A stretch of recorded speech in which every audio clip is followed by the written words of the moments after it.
네, 혹시 리더이신 분이나 또는 리더십에 대한 질문을 받을 수도 있고 또는 앞으로 리더가 될 거라고 생각하신 분들 다 들으시면 좋을 것 같은데 그 리더에는 두 종류가 있다고 하죠. 그래서 에너지형 리더, 첫 번째 리더부터 얘기를 할게요. 저는 전형적인 에너지형 리더였어요. 그래서 자, 다 같이 박수 한번 주세요. 와! 이렇게 만들고 파도 한번 타고 막 이런 식으로 거의 수업 자체를 예능적으로 하려고 하던 그런 사람이었었어요. 근데 이게 한계가 뭐였냐면은 사람들이 있을 때는 분위기에 휩쓸립니다. 그래서 다 같이 이게 내향적인 사람조차도 옆에서 와 하면 같이 막 일어나고 막 다 같이 춤추면은 막 뭐 일어나서 막 춤을 춰야 될 것 같고 약간 이렇게 분위기에 휩쓸립니다. 근데 그럼 그 당시에는 여러분 우리 할 수 있죠?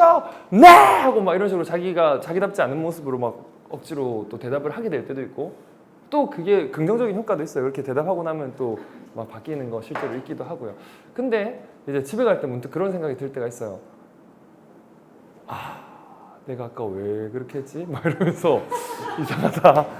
하면서 집에 가면서 그 에너지가 사라지는 경우가 있더라고요. 근데 봤을 때 분명히 그 자리에서 되게 큰 에너지를 느꼈지만 집에 가면서 이제 점점 이틀 뒤도 3일 뒤도 원래 내 모습대로 그러니까 내가 변하고자 하는 한 모습이 있지만은 그렇지 않은 그러니까 그 겉모습만 이제 확 이제 순간 바뀌었다가 내적으로 바뀌지 않는 경향들을 저도 느낄 때가 있고 제 학생들한테 그런 고민을 들을 때도 좀 있었던 것 같아요. 근데 제가 죽은 신의 사회라는 영화를 보고 키팅 선생님을 보고 조금 아하 하고 바뀌었던 다른 리더의 모습이 있구나. 나는 에너지형 리더 막 밀어붙이는 리더였다면 저 사람은 영감형 리더구나.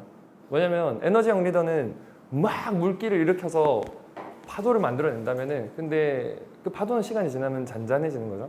근데 영감형 리더는 아주 작은 돌 같은 거를 그 사람 마음의 중심에 톡 던졌는데 그게 사라지는 게 아니고 물결이 오히려 파장을 만들어내가면서 집에 가면서는 그냥 처음에 들었을 땐 별말 아닌 것 같은데 계속 그 말을 다시 생각하게 되고 다시 생각하게 되고 혼자 있을 때나 자기 전이나 아침에 일어나서나 그 말이 나를 떠나지 않는 거죠. 겉에서부터 에너지가 밀고 들어온 게 아니고 그 중심에 하나의 돌을 던져서 더 겉으로 나오게 해서 진실하게 조금 사람이 변하게 되는 과정들을 봤던 것 같아요. 그래서 키팅 선생님이 막 화려하게 한 게 아니고 그냥 옆에 들어가서 저 사진을 한번 보라고 저 사람들도 다 꿈이 있었을 텐데 지금은 아마 벌레밥이 됐을 수도 있다고 우리에게 삶이 되게 길지 않다고 저 사람들이 너한테 하는 지금 저 사진 속의 사람들이 하는 얘기를 들으라고 뭐라고 얘기하냐고 카르페디엠 저렇게 얘기를 하고 있다고 지금 해가 있을 때 봉우리를 거두라고 때가 지나면 힘드니 그런 말을 들으면 막 들을 때는 와 이렇게 하고 박수치고 한 건 아니라도 집에 가면서 내가 놓치고 있는 내 삶의 때는 무엇일까를 생각해보게 되고 거기서부터 진정한 변화가 시작된다는 생각을 했었어요. 그래서 저는 에너지형 리더도 되게 중요하다고 생각합니다. 때로는 이렇게 탁 해서 분위기를 만들어내는 것도 중요해서 그런 모습도 계속 간직하려고 노력하는 동시에 또한 이제 영감형 리더로서의 모습도 조금 필요하겠다. 그게 지속 가능한 성장을 좀 줄 수 있겠다라고 생각했습니다.